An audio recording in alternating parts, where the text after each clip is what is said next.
Crossover Thursday from the Locked On Podcast Network, Locked On Browns, Locked On Cowboys, brought to you by PrizePicks. He is Marcus Mosher of Locked On Cowboys. I am Jeff Lloyd of Locked On Browns. Path to victory. Marcus, the floor is yours, sir. Yeah, let's start on offense for the Cowboys. And I think it's going to be a lot of quick passes in this game because the last thing you can do is let Myles Garrett ruin this game. And just a quick aside, the best two edge rushers in the NFL are in this game. I think everybody can appreciate that. We don't have to talk about that. I did say that 2 episodes ago.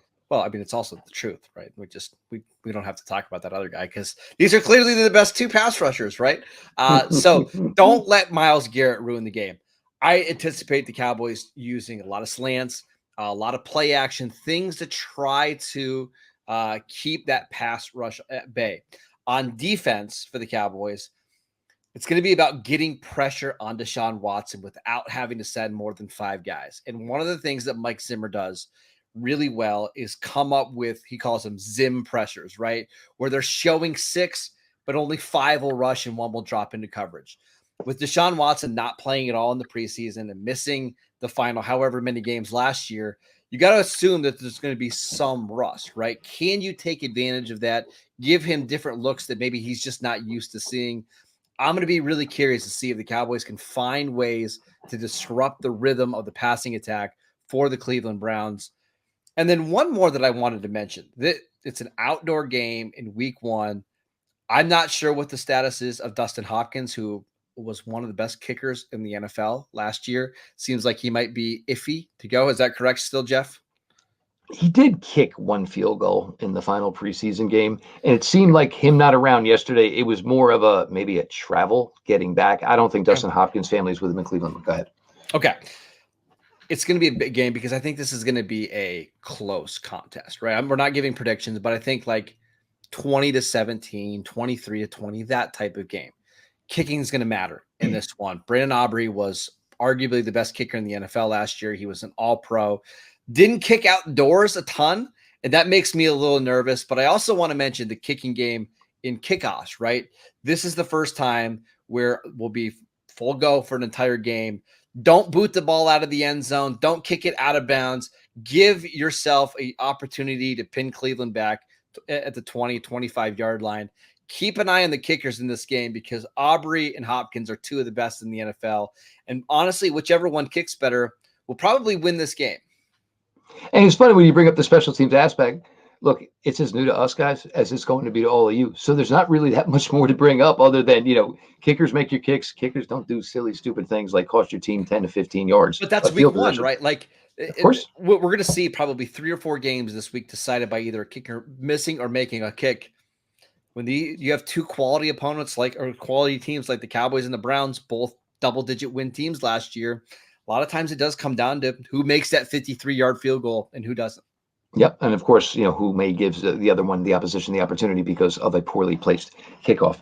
For the Browns, a couple things here. Look, it is going to be this offensive line, Singleton here. And look, we're all excited. We really, really are, but we just don't know. And he's replacing one of the legends in the NFL, certainly in Bill Callahan, but we just have not seen this group collectively together with him. So it is basically, do I think they're going to be good? Sure. But I have to be able to prove that. So I have no proof to prove anything.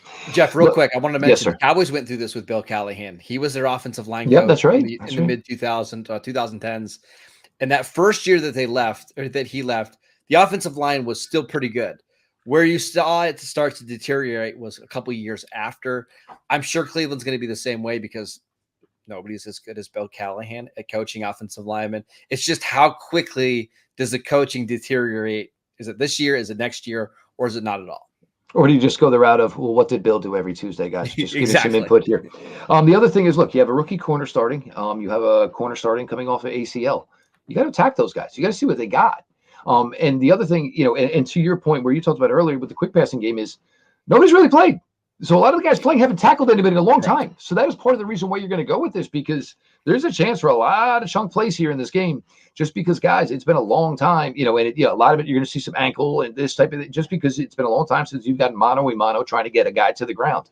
And that speed, look, there is nothing that comes quicker than the game itself. So, I don't want to hear that, you had the team practices, this, that, and the other thing. When it is live on Sunday in front of everybody, it's a whole new ball game. And then the last one is for, the defense. And like we were trying the other day, and I did a bit on Juan Thornhill, and I think some people thought like I was trying to be critical. No, we were just trying to say one thing on the Browns where I thought maybe they didn't get as much out of it last year as they possibly could this year. There is a lot of potential there. And I am one of these people that truly think the Browns defense should be even better this year because not much has changed. And now there is no newness. And, now you can probably even add in a little bit more. You have 3 top corners. Jordan Hicks is a really underrated signing to go play with JOK. The guy gets 130 tackles a season. Miles, you think there's going to be a developmental path that, Alex Wright should probably, in my mind, end up being the second best defensive end on this team by the time the year is over. But either way, it is going to be a big one. And this is one of those games where I think, Marcus, and you might agree, you want to get this out of the way week 1. Because it's truly a 50-50 game. So you don't want to play this week 17 or week 18 when you really, really need the W. So, look, you get it out of the way. You know where you're at. The Browns have a relatively easy first 6 weeks of the season. You don't think they're going to go 6-0. You do have the advantage that it is in your place. So it's going to be a big one. I mean, and, you keep in mind, 4 years. I mean, the prime of COVID, Browns, Cowboys, and it was, I think, 49-38. I mean, Browns had a big lead, had no defense. They have a lot better defense now than they did in 2020, of course. But it should be a really, really good ball game. And if you all check the television map, Marcus, myself, and apparently every single red-blooded American is all going to be watching it together. Yeah, we got Tom Brady on the call. First game that he's ever done broadcasting, which just adds even more excitement to this. I'm really excited because usually in week 1, you don't want to play like a division game or a big conference game. It's nice to play an out-of-conference game where, hey, if you lose, it's not that big of a deal. It's not the end of the world. But these are 2 really good teams. I think we're going to see how these 2 teams stack up and measure against each other early on. This is kind of what you want. Like, you want a really good test out of the gate. And if you win, great. That's a fantastic start. If you lose, again, not a big deal. This is what we need to get to in order to become a playoff team once again. And, you'll find out a lot about each team through week 1. And, then you go back to the drawing board, and those are things that each team tries to improve on. But, I mean, you got quarterbacks, you got receivers, you got pass rushers, you name it. This game has it. Browns, Cowboys, Sunday, 4:25.